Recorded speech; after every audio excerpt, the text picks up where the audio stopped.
Salut à tous, c'est Bourrichon, on se retrouve pour l'analyse de la 14e journée du top 14, la première de la phase retour.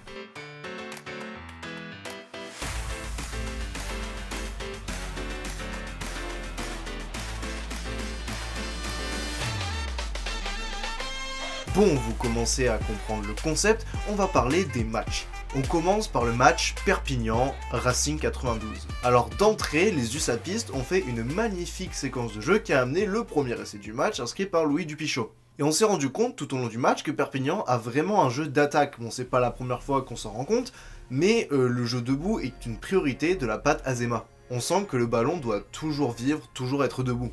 On a notamment 3 essais de Perpignan qui sont marqués avec ce système, je pense aux essais de Écochard, de Dupichot et de Vérédamou.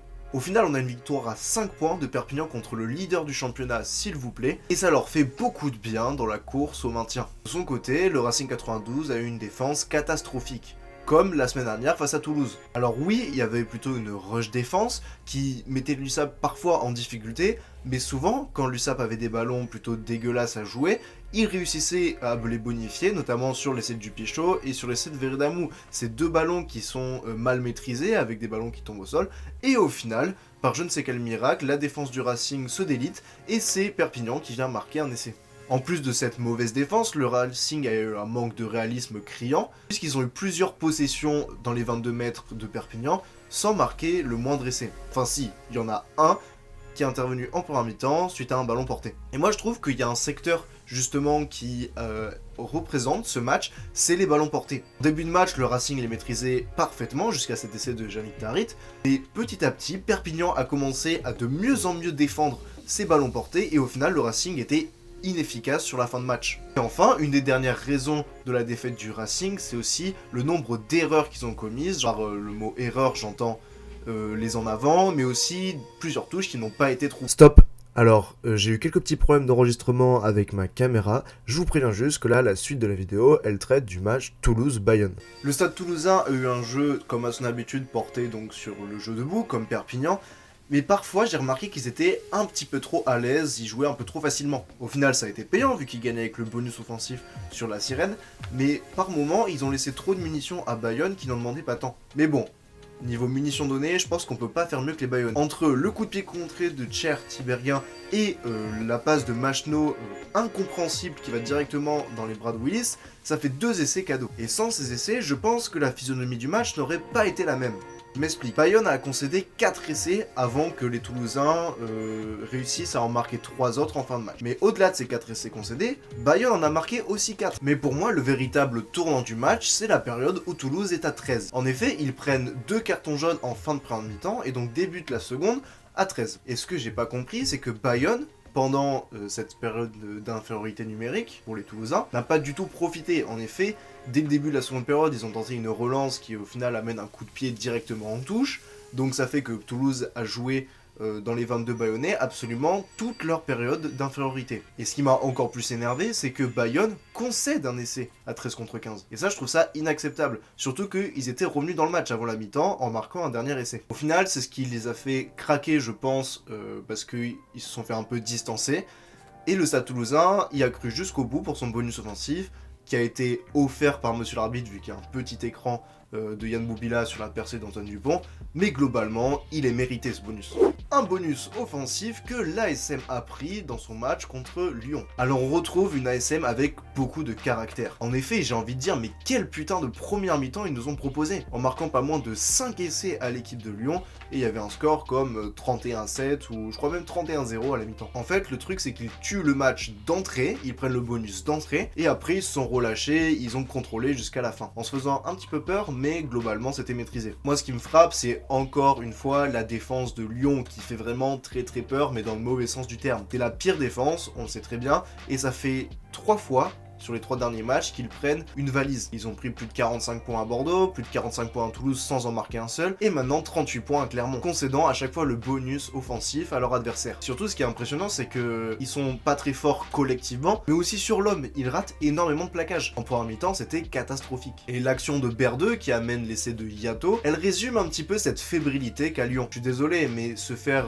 intercepter comme ça dans son embut, c'est juste pas normal, que ce soit au niveau professionnel comme au niveau amateur. C'est une action actions qu'on ne devrait jamais voir. Et tout ça résulte donc d'une fébrilité, d'une fragilité défensive qui fait que le moral des Lyonnais n'est pas au top et ne peut pas permettre de gagner des matchs. Du côté de la SM, j'ai trouvé qu'on retrouve un jeu de 3 quarts agréable. J'avais trouvé que c'était plutôt la faiblesse de l'équipe clermontoise lors de cette première partie de saison.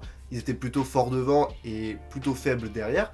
Mais là, c'est plutôt les 3 quarts qui se sont illustrés. En même temps, on a des joueurs en confiance, notamment Anthony Bello qui revient bien. On a le jeune Léon Darry-Carrère qui fait plutôt des sorties très intéressantes. Et après, avec les facteurs X que sont Newsom, Delgui, Oraka, ça file. Pour ce qui est des 3 quarts aussi, on a été plutôt bien servi dans le match Pau-Castres. C'était un match au scénario fou, avec au final 77 points inscrits, où les deux équipes avaient pour but de retrouver leur dynamique et leur jeu qui était le leur en début de saison. Du côté de Castres, j'ai trouvé que la doublette Pierre Poplin en 15 et Louis Lebrun en 10 a très bien fonctionné. On connaît la polyvalence des deux joueurs, Poplin qui était plutôt numéro 10 en début de saison peut également couvrir arrière, et Lebrun qui joue aussi numéro 10 peut décaler en centre. Et ça peut être une doublette vraiment très intéressante en fonction de l'adversaire. Et je trouve que cette doublette-là, 10-15, a bouffé la doublette de Pau Simmons-Maddox qui depuis quelques semaines fonctionne moins bien, à l'image de leur équipe en fait. En fait, sur ce match, Pau, ils peuvent nourrir des regrets puisque leur jeu déployé n'a pas été exceptionnel. En plus de leur défense qui a été très médiocre, il n'y a pas eu grand chose de positif à Pau. Je pense que c'est toutes ces imprécisions offensives plus cette très mauvaise défense qui sont les causes de la défaite des Palois. A l'inverse, Castres, eux, ont très bien joué, avec des joueurs qui aiment jouer debout, eux aussi, comme Nakarawa qui illustre parfaitement ce que je dis. Castres a retrouvé un jeu plaisant qui était le leur depuis le début de la saison. Au final, ils font un match très sérieux et retrouvent un petit peu de confiance puisqu'ils étaient plutôt sur une série négative avec notamment 2 défaites d'affilée à domicile. Castres se relance pour le top 6 quand Pau perd du terrain. Mais dans la lutte dans le top 6, il y a une autre équipe, à savoir le Stade Rochelais. Le Stade Rochelais qui recevait Montpellier. Bon, c'était un match quand même assez pauvre techniquement et pas très emballant. C'était sans grandes envolées, c'était plutôt un match de défense. Et on se rend compte que La Rochelle, vraiment, sans ses avants qui sont sélectionnés avec l'équipe de France, c'est très poussif. J'avais fait la même réflexion la semaine dernière quand ils ont joué à Toulon. Et là, à domicile, contre un Montpellier qui est, on va dire, pas trop en confiance, qui est dernier du championnat, je pense que ça devait quand même plus jouer et marquer un peu plus de points. Parce qu'au final, ils sont à 2 doigts de concéder quand même le bonus défensif à Montpellier, qui a certes joué crânement sa chance, mais qui a été, on va dire, maîtrisé et en dessous tout le match. Mais après, du côté du MHR, je trouve que la défense s'est un peu retrouvée. Parce qu'on sait, à La Rochelle, dès que ça commence à dominer devant, ça peut aller très vite et ils peuvent marquer beaucoup de points rapidement. Mais là, Montpellier a attendu très longtemps avant de permettre à La Rochelle de marquer le premier essai inscrit par Levani Botia. Bon ok, il y a Sud du Lin qui a été refusé, mais dans l'ensemble, ils ont attendu très longtemps. Et je pense que c'est un des gros points positifs, parce que Montpellier a une défense, on va dire, convenable. Un peu trop de pénalités, ce qui fait qu'ils ont été distancés assez rapidement, mais dans l'ensemble, Montpellier peut être content de sa performance défensive. Bon, offensivement, il n'y avait pas grand-chose, mais ça c'était pour les deux équipes. Et je pense que si Montpellier arrive à franchir ce cap et arrive à briquer les défenses, chose qu'ils font trop peu, ça peut vraiment tourner très vite et ils peuvent vraiment retrouver la confiance assez rapidement, parce qu'ils ont quand même un effectif pléthorique. Avant d'évoquer le dernier match de cette journée qui était fou, je vais parler vite fait de Oyonnax Stade Français, parce que c'était un match un peu comme La Rochelle-Montpellier qui était pas très intéressant. Je vais juste dire que le Stade Français peut encore une fois dire merci à sa défense qui est vraiment, je pense, la meilleure défense du championnat. Bon, le Stade Français, on connaît maintenant, ça aime pas trop jouer, mais c'est terriblement efficace depuis quelques semaines. J'ai en mémoire notamment les séquences défensives des 10 dernières minutes, où Oyonnax essaye de marquer pour tout simplement passer devant et gagner le match, mais le Stade Français plie mais ne rompt pas, et au final, c'est eux qui viennent chercher la dernière pénalité pour gagner. Et je trouve que Jérémy Ward incarne cette force qu'est la défense, puisqu'il est capable de mettre des gros bouchons quand il le faut. Du côté de Oyonnax, ils ont essayé de développer du jeu, comme à leur habitude, c'est plutôt une équipe joueuse,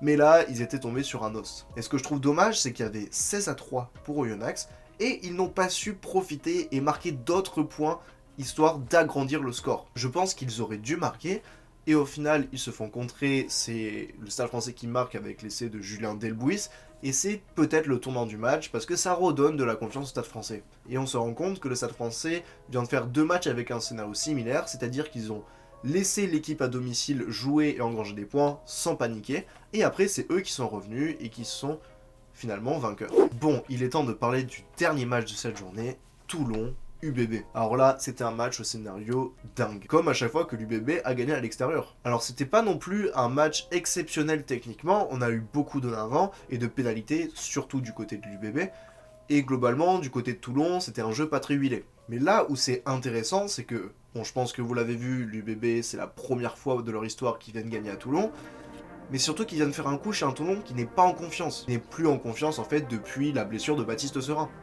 Et ils prennent en fait cette équipe de Toulon au meilleur moment parce que je pense que quand Serin va revenir, ce sera pas les mêmes. Cependant, je pense que l'UBB peut remercier Tamboué, mais j'en reparlerai un petit peu plus tard. Toulon, j'ai trouvé qu'ils ont trop peu joué derrière et en fait, je me demande si ils peuvent jouer derrière. Dans le sens où Bigard, en ce moment, est fantomatique. Et je me demande s'ils ont les capacités en fait, parce qu'il y a plusieurs joueurs qui n'ont pas du tout leur niveau qui était le leur avant. Et quand Toulon était en séquence défensive, et ben ils ont laissé l'UBB jouer son jeu, qui est composé de turnover et un petit peu de flair. Et c'est ça qui cause leur défaite, notamment avec ce dernier essai de Nicolas Deporter, où l'UBB récupère un ballon et va marquer un essai. Toulon peut se mordre les doigts parce que avec une victoire, ils auraient été donc 3e du classement à égalité avec le Racing, et vu la confiance et la dynamique actuelle des Toulonnais, ça aurait été pas de refus cette victoire. Bref, maintenant il est temps de passer au top et au flop, et je vais commencer par les tops, et Madoche Tamboué. Ce joueur est vraiment exceptionnel. Bon déjà, il marque l'essai le plus rapide de la saison sur une interception, mais ensuite, j'ai trouvé qu'il avait fait un match énorme. C'est le joueur qui a couru le plus de mètres avec le ballon, et ça s'est vu. Il est aussi à l'origine de 2 autres essais, celui de Romain Buros, puisque c'est lui qui va chercher le ballon en l'air et qui fait un chic-chac et met 2 défenseurs dans le vent avant de servir Mato Garcia qui perce, qui donne à Buros et qui marque. Et le dernier essai, j'ai envie de dire que c'est aussi lui qui est à l'origine, puisque certes, c'est pas lui en soi qui récupère le ballon, mais c'est lui, dès qu'on lui donne, qui est dangereux et qui fait, encore une fois avec ses appuis de feu, la différence en monopolisant 2 défenseurs, à savoir Payawa et Faenga Nuku, et qui passe les bras pour Tanivili, puis Deporter et l'essai. Même en défense, il ne s'est pas trouvé une seule fois, et c'est notamment lui qui amène Jules Coulon en touche sur la sirène. En autre top, j'ai envie de mettre le Perpignanais Joachim Oviedo, qui a fait un match énorme. Il a été très dynamique, ballon en main, très remuant en mettant plusieurs culs. En défense, il a fait de nombreux plaquages et grattages qui ont permis de faire souffler cette équipe de Perpignan. C'est un jeune joueur qui est très intéressant, et je pense que le sélectionneur argentin Felipe Contepomi a un œil sur lui. Enfin, le dernier top, j'étais obligé de le mettre, c'est évidemment Antoine Dupont, qui fait un match de patron à l'ouverture, et notamment à l'origine de ce dernier essai avec une percée puis une passe au pied. Il a aussi fait une chistera venue d'une autre planète, c'est vraiment le meilleur joueur du monde. En flop, maintenant, je vais mettre son adversaire du soir, à savoir Maxime Machenaud, qui pour moi a fait un match très moyen. Il y a notamment cette passe interceptée par Willis, mais même si elle n'est pas interceptée, je ne sais pas à qui il veut donner le ballon. Plusieurs mauvais choix, un carton jaune. Franchement, c'était une sale soirée pour Maxime. Je vais mettre aussi l'ailier du Racing, Vinaya Abossi, qui en défense a été tout simplement catastrophique. Sur l'essai d'Écochard, il glisse alors qu'il revient, alors que bon, il avait quand même le temps de contrôler un peu, et c'est à cause de ça que Écochard peut marquer, parce que sinon Écochard il marque jamais. En attaque, il a été très peu servi, et c'est pas pour rien qu'il sort assez rapidement dans le match. Enfin, le dernier flop, c'est Léo Berdeux. Alors oui, sa deuxième mi-temps est plutôt pas mauvaise, mais bon, cette action-là, de se faire intercepter dans son but, c'est juste pas possible. Et globalement, il était un peu à l'image des Lyonnais qui ont coulé en première mi-temps, donc je le mets en flop. Au niveau du classement, on se rend compte qu'il y a 3 leaders, le Stade français, le Stade toulousain et l'UBB, tous 3 à 41, suivi du Racing à 40. On peut voir aussi que jusqu'à la 8ème place, ça peut jouer le top 6 assez facilement.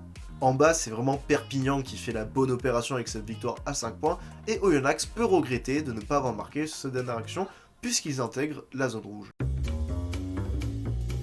Voilà, cette vidéo est à présent terminée, je vous remercie de l'avoir regardée. N'hésitez pas à vous abonner et mettre la cloche, ainsi que m'écrire un commentaire et me mettre un like. C'était Bourrichon, ciao ciao.